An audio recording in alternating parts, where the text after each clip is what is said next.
Hello, friends. This is Dave Hurwitz, executive editor at ClassicsToday.com, herewith from Eloquence, Deutsche Grammophon, Decca, Eloquence in Australia, the Kontarsky Brothers box. This has actually been eagerly awaited for a lot of reasons. First of all, they may well have been the greatest piano duo that ever lived. They were a regularly constituted duo, Alfons and Aloys Kontarsky. And they had music written for them. They played all kinds of contemporary stuff. Some of it's unlistenable, doesn't make any difference. They did it, and they did it supremely well. They had the relationship with Deutsche Grammophon, which was a big deal because they were, the Deutsche Grammophon was sort of the major classical label. And, well, piano duo music, here, let me pontificate for a moment. There I'm pontificating. Yeah, with the hands in the pointed position. Now, piano duo music had sort of a reputation for being, well, kind of kids' music, pop's music. Why? Well, largely because the most popular work for piano duo is Saint-Saëns' The Carnival of the Animals. And other piano duo pieces were, by Mozart and Schubert, fabulous though they are, were sort of rarefied, unusual things.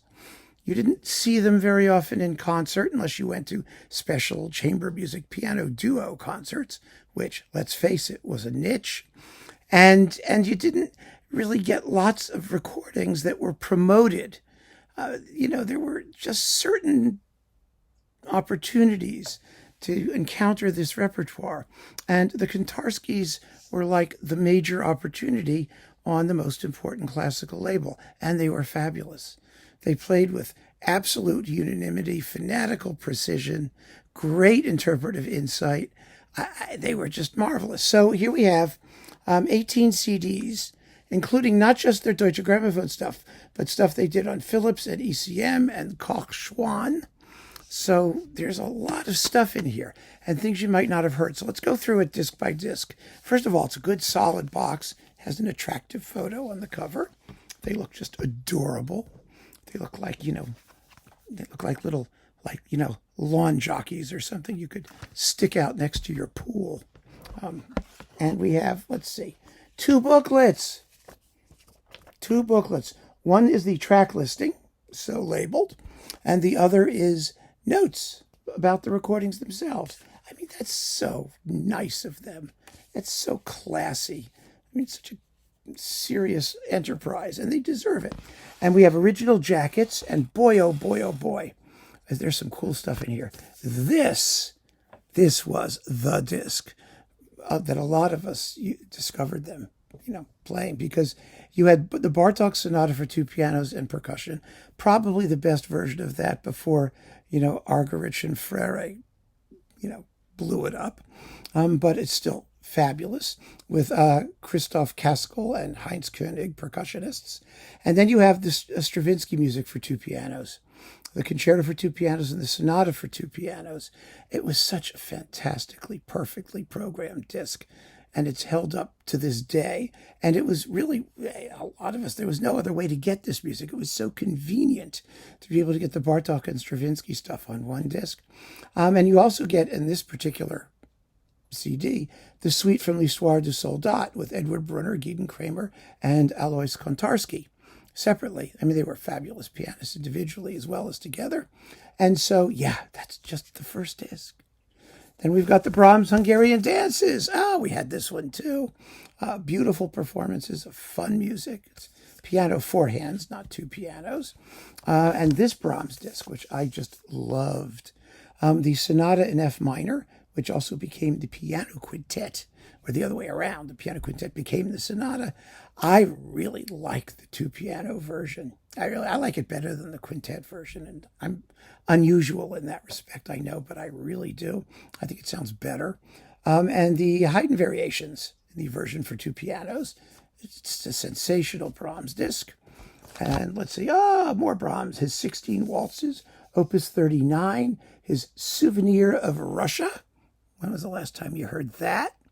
And the variations on a theme by Schumann. So another I mean, this Brahms stuff is all first class. And then we had the French things. French stuff, yes.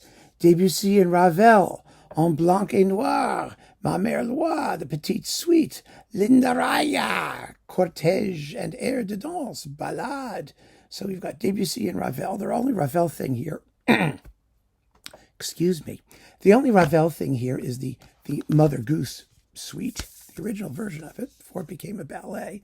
Then we've got Ravel's Rhapsody Espagnole and Entre Cloche and the Frontispiece for 2 pianos, 5 hands. They grew an extra hand just for this particular recording.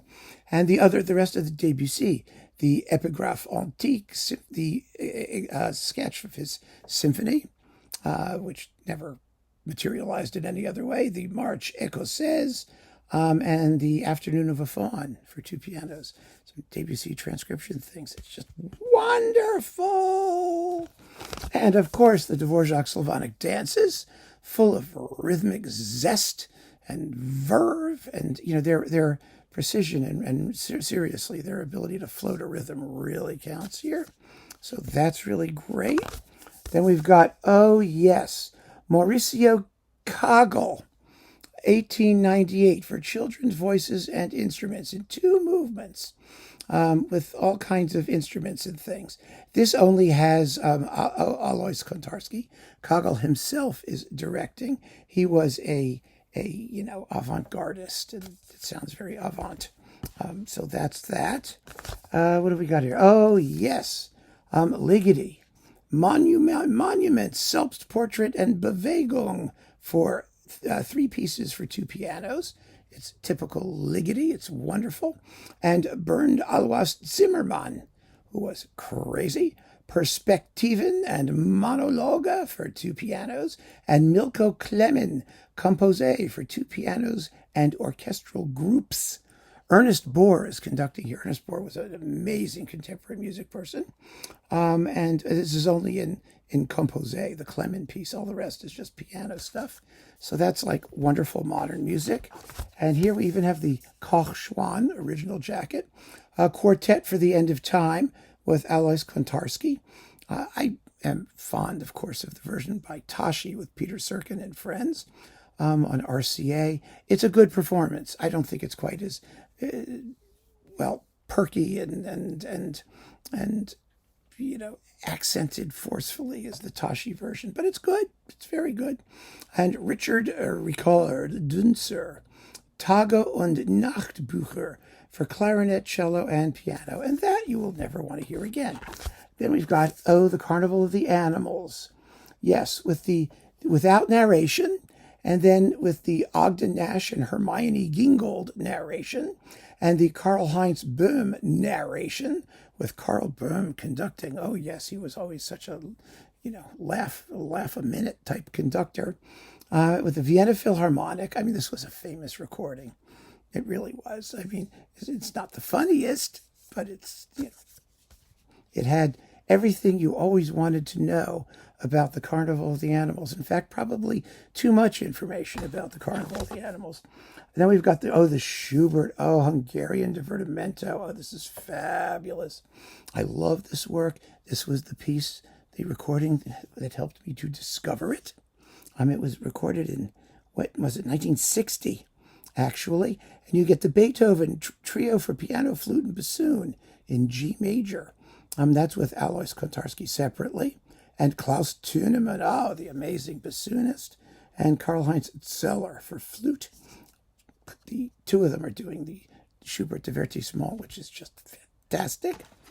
Then there's this archive disc of the Schubert Arpeggione Sonata with Klaus Stork on the arpeggione original instrument, and Kontarsky playing a forte piano, a Hammerflügel, if you really want to get to it, and the Trockneblumen variations with Hans Martin Linde playing a transverse flute on period instruments, and Kontarsky doing the Hammerflügel again. Interesting, huh? Not a piano duet recording, but fun nonetheless. The Schubert Grand Duo and F minor Fantasia. Classic recording of both works. This one's interesting. Henri Vieuxtemps. Yes, Vieuxtemps, would you believe it? Pieces for violin and piano. Has nothing to do with two pianos. With Burkhard Gotthof violin and Alfons Kontarsky. Weird. Interesting. The Fantasia Brillante on Hernani by Verdi and some other pieces. There's Hilarité and Sérénité and Bohemienne and Lamento. And if you're a Vieuxtempsian, you're going to want that. Ah, avant-garde. Oh, so very avant. You've got Bernd Aloys Zimmermann Présence for violoncello and piano with Aloys Kontarsky. Intercommunications or Intercomunicazione, also by Zimmermann. Why they titled these things the way they did, who knows? And then we've got Henri Pousseur, a dreadful contemporary composer, no particular significance, doing his Mobile for two pianos. I don't know, I guess they have to run around and push them, and I don't know. And Pierre Boulez, Structures, Book 1, for two pianos. So here they are doing Avant. Sort of an interesting relic of a period that is now long gone and, probably really gone for good and hopefully will stay gone. Then we've got, goody, Bizet, Jeux d'Enfant, Milhaud, Scaramouche. I had this disc too, the LP. Fauré, Dolly. Then there's some other couplings, interesting couplings. You've got the Mozart piano sonata in C major in Grieg's arrangement, just the first movement, unfortunately, because we talked about the Grieg arrangement of Mozart piano sonatas for two pianos that are really, really fun. Let's see, and Johann Schrammel, Wien bleibt Wien, for violins, bassoon, cello, and Kontarsky at the piano. There's that one. And last but not least, Siegfried Palm cello. It's a cello disc, actually, with the participation of Aloys Kontarsky, containing music by Weber and Xenakis, Kagel, Zimmermann, Penderecki, Earl Brown, and Isang Yun.